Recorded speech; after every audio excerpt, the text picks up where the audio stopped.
Well, normally a $1.4 million real estate deal in the LA area would not be newsworthy, but in this case, the buyer is Black Lives Matter co-founder and capitalism critic Patrisse Khan-Cullors. And so people have questions. The deal was reported on by real estate blog Dirt and picked up again by the New York Post, which also reported that Khan-Cullors owns 2 other homes in the LA area, the LA expensive area, and 1 in Georgia. The head of Black Lives Matter Greater New York City is calling for an investigation into Khan-Cullors' finances.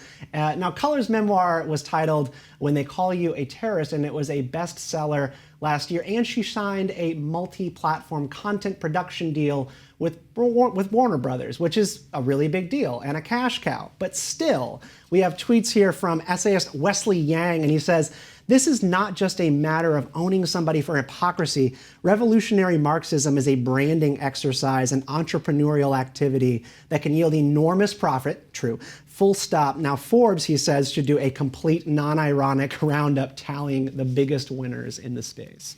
So on Twitter, Real Clear Politics co-founder Tom Bevin, who I think he has a pug. I want to say he has a pug, but I'm not sure. But I should know who has a pug because I love pugs. But anyway, he said, what was Karl Marx's position on snapping up high-end real estate? I'm pretty sure he believed that property, the entire concept of owning property was why we work and why we have a proletariat in the first place. So I don't think he was in favor. Megyn Kelly tweeted, maybe she's rethinking capitalism after all. Maybe her millions of donors are rethinking things too. You gotta honor donor intent.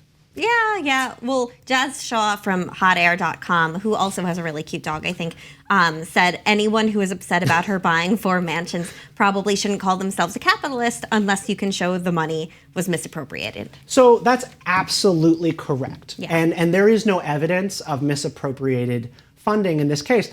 Look, nonprofits are kind of a little bit of a shadow box. There's the Black Lives Matter Global Foundation, and then there's the for-profit entity where they're kind of doing creative work, making movies, all that stuff.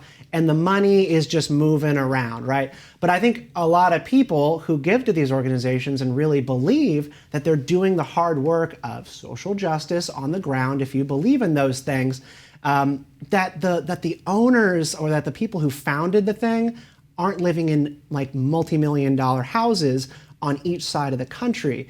That doesn't click. And I'm not saying that it's impropriety, but it's not consistent with their ideas. Yeah, I mean, I guess for me on that side, the biggest thing is the Marxism that if they choose, to say that they're Marxist, that's fine. But this kind of goes out of line with that. But I think honestly, a bigger thing for me, having a lot of houses sounds exhausting. I've thought about it. If I had that much money, I don't want to have to deal with houses. You furnish all of those houses. I can barely furnish a townhouse. And you have to make so many decisions, and also 3 houses in the LA area. You have the right to, and it's great, I guess, if you can afford it. But that's a lot of work, all those houses. And so the point that Jazz made there was about if you're a capitalist, you shouldn't be mad about this.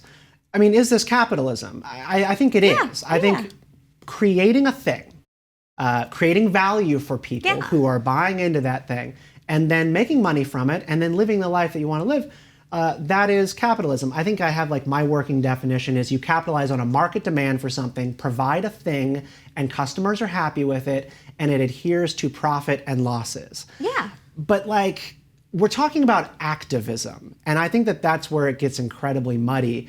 I don't think Marxist activists are looking for their owners or the founders of these organizations to have all these houses, especially you can go to the African American History Museum, and on the now deleted graphic that they had about the different signifiers of whiteness and contributors to white supremacy, they had, quote, the heavy value on ownership, space, and property, which is exactly what this person is doing, owns 4 properties that could be given to other people. Yeah, I remember seeing that card from the museum, and some of the stuff on there was just kind of really offensive to kind of everyone. So I couldn't stand that thing. But I feel like activists get rich a lot these days, which isn't always a bad thing if they're creating value for the people who give them money. But I think it's sometimes just jarring to people. They don't expect it. Yeah, and this is where the market is just sort of messed up, right? It's there is a market for this because Coca-Cola wants anti-racist consultants to come to their places and do this stuff, which is exactly what she does. She has a consulting business. Right. ReMax Kendi does consulting. Robin DiAngelo does consulting.